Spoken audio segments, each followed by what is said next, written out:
too, you won't soon forget. Yeah. All right, welcome back to Club Barnett and episode 5, season 2. Poof. Wow. And that couldn't be more fitting because we've got Ronnie telling us some great stories about magic. Hmm. Wow. Who knew? Yeah, yeah. I'd say it's probably one of his top 5 loves. It might be. Some great stories about Ronnie Barnett working and how he became to be an employee of the Magic Castle. That's amazing. Yeah. Yeah. That's one of those places I've driven by several times and always thought, oh, I'd love to go there, love to go there. And we actually got an invite. So we might have to hold him to that. Yeah, that'd be fun because as some of the LA people may know, not everybody can just walk right up into the Magic Castle. No, it's got I to mean, be. you got to know Ronnie Barnett, basically. Apparently so. That is the most important element of the whole thing. Yeah. So we get to learn about Ronnie's love of magic and his involvement. And I kind of feel like on this one, the conversation was like all you needed was to just get him going, and then he was off and running. Yeah. That was like putting just a dab of oil on the pavement, and it was gone. He enjoyed talking about that. Not that he doesn't enjoy talking about other things. He really enjoyed talking about magic. Yeah, obviously something that's near and dear to his heart. Yeah. And I put that up there with like a kiss conversation. Yeah, absolutely. The passion was there equally Right. for that. Yeah. And then we end with a quick take that's related. Yes. Somebody that's in the field. Did you have any thoughts on that individual? That did you care one way or the other? I'm a little spooked, I gotta say. I'm a little spooked. Little creepy. Yeah. All right. Let us know what you think about Ronnie, the Magic Castle, and the person we're going to talk about. Enjoy. Roll it. How did you get involved with the Magic Castle? Well, what happened was I'd always heard of the Magic Castle, same as you guys, and never got an opportunity to go. And a good friend of mine, one of my best friends, actually became a member. And for those who don't know, the Magic Castle is a exclusive private club here in Los Angeles, and where there's 3 main showrooms. There's another one on weekends, but where magicians perform, and you have to get in. You either have to be a member or be invited by a member. Okay. And there are 2 levels of passes. I don't know which one Jonathan gave you, but the most common is you invite somebody and they have to have dinner. They have to make a dinner reservation. Right. But they can get into the castle, for a night, and it's an old house. The house is 100+ years old. This is a great subject. I mean, what happened was like these 2 brothers. Their dad was they grew up in a magic family. Their dad's a magician. It was always his dream to have a private club where magicians would perform, and it was always his dream. Never happened. The brothers went on. They started their careers, and one of the brothers, the one who's still with us, Milt, was a writer for Truth or Consequences at the time. Wow. He's driving down Franklin, and he sees this old Victorian-looking house, and he's like, "This would be perfect." It had fallen on hard times at the time. This was like in the early '60s. Basically, they make a deal with and it had been turned into like a part. You know how they turn these things into different units and stuff. So, place needed some work, but they made a handshake deal with the person who owned the land. It's on a hill here in Hollywood. The restaurant Yamashiro's is on the hill, and the same person owned this whole hill, right? So they made a handshake agreement. This handshake agreement lasted for decades, by the way, which is unbelievable. But they started this magic club, and it opened in 1963. And we won't go into all the changes, but you'd hear it. Johnny Carson was a member, and so you'd hear like when they used to stump the band, one of the gifts would be like dinner at the Magic Castle. Right.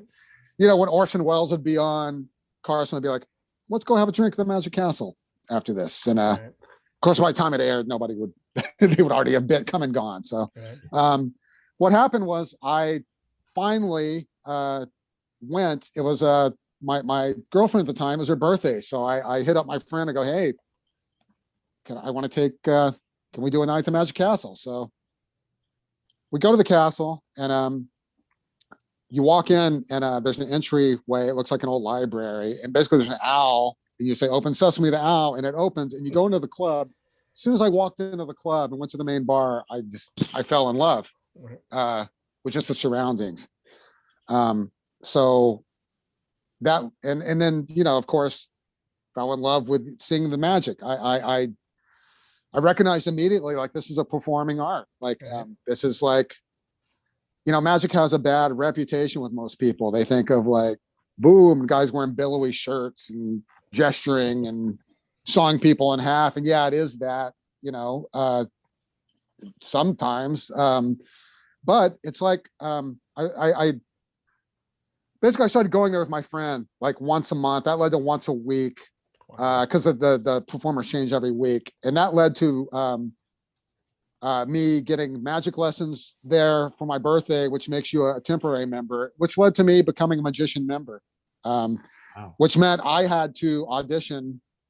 I had to do 3 tricks in front of these 500-year-old men that know everything. Right. That said, that's the hardest gig I've ever had to do, Mm-hmm. harder than any music gig or facing raining bottles being thrown at me on stage or whatever, or nerves or whatever. But what had happened in the meantime is I ran into an old music friend of mine, Rob Zabrecki. He was in a band called Possum Dixon. Love Rob. And Rob crossed over into becoming a magician, a performer, and a well-regarded one. Everyone loves Rob. Rob's got this kind of Norman Batesy kind of character. He's very funny, and it's a really great act. And Rob took me under his wing, and he started introducing me to all these heavy cats, and I started hanging with these real magicians and and learning stuff and being asked to. I got asked to.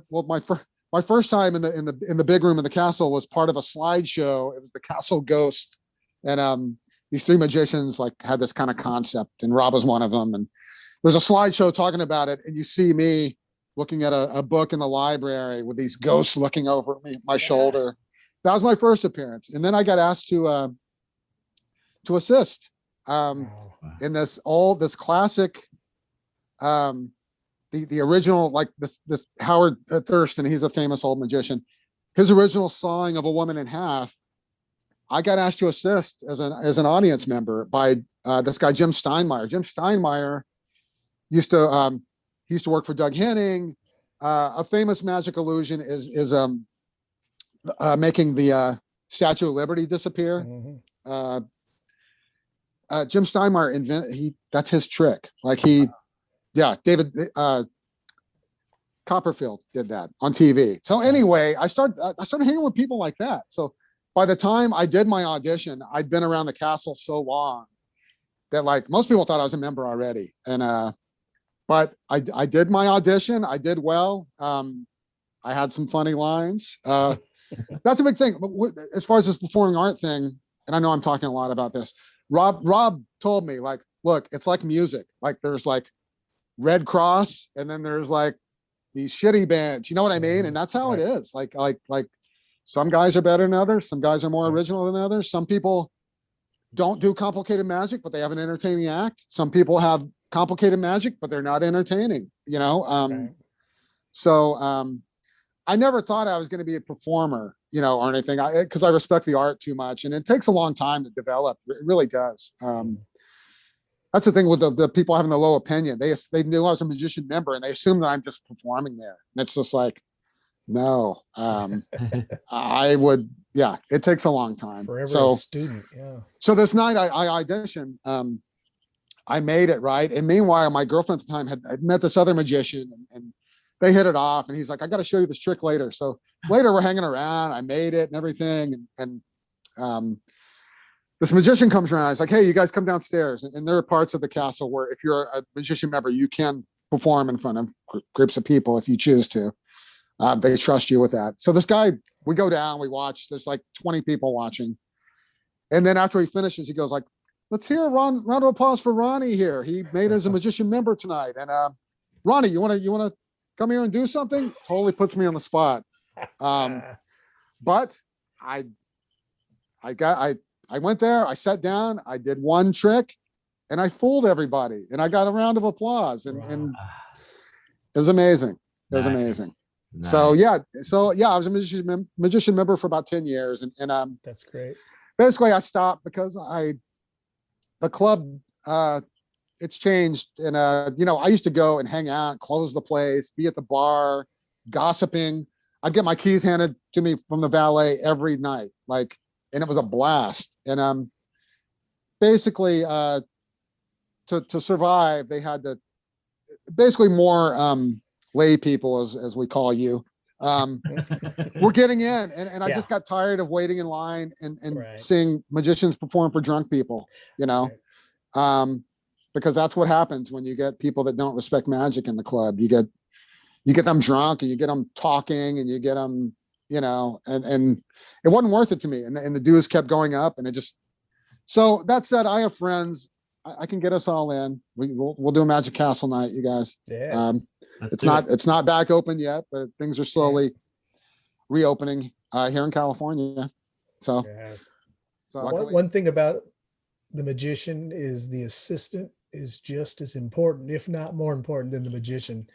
And as a kid, I never understood that. And I'd watch, the women, they're moving around, and they were 3/4 of the trick half the time. Yeah. The one time, so I did these kind of bits for weeks at the castle. One time I had to heckle, which was really uncomfortable because people would look at you like an asshole. You're the asshole. And then there's a payoff, obviously there's gonna be a payoff with the performer, but a good friend of mine, Mike Caveney, and you can actually find this on YouTube. Look up Mike Caveney Spirit Cabinet. Mike's a big, huge collector, amazing guy. I could go on and on about him, but he's got an original prop, Carter the Great's Spirit Cabinet, his actual cabinet. Yeah. Wow. And Mike used to be part of putting on this Magic History Conference, which was like once every 2 years, and people would recreate these old magic acts using the original props. Cool. So one year we recreated Spirit Cabinet routine with Carter's prop. Carter's original routine was never put down on paper, so we didn't know what it was. Mike wrote this great thing, and I assisted. I wore a bellboy's outfit. And I gotta say, I carried a lot of the work. And it was amazing to pull it off. And we performed that week in front of Ricky Jay, and we did it I performed at the conference. I did it in front of Teller and Lance Burton. Oh, wow. And wow. And people were fooled, and these magicians know everything, right? So they're deducting like, well, I didn't witness this, but it could only happen like this. And anyway, I will have that forever. That's great. Yeah. I performed in front of those guys. I did a week at the castle. They gave me credit. I'm eating steak every night. I'm taking cheesecake home every night. Balling. 3 shows a night. Wow. Anyway, look up Mike Caveney Spirit Cabinet, and you'll see it's fun. That's 10 minutes awesome. of your time. Yeah. Very good.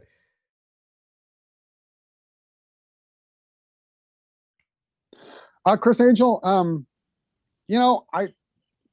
I like him. A lot of people don't respect him in the magic community just because he's such an asshole. Mm-hmm. But he's actually a good magician, and look, he's the only magician that's had a TV show in the past 20 years, besides specials here and there. So yeah, I'm fine with Chris Angel. I'm not necessarily a fan of the whole creepy, thing. Like, so if he does something that involves, I don't even know if he's got a bit like this, but if it involves maggots coming out of him or something, that's not really my thing. But Right. I'm fine with Chris Angel. And look, he spells Chris like Peter Chris, so I got to There give you him a go. little credit. There Yeah. you go.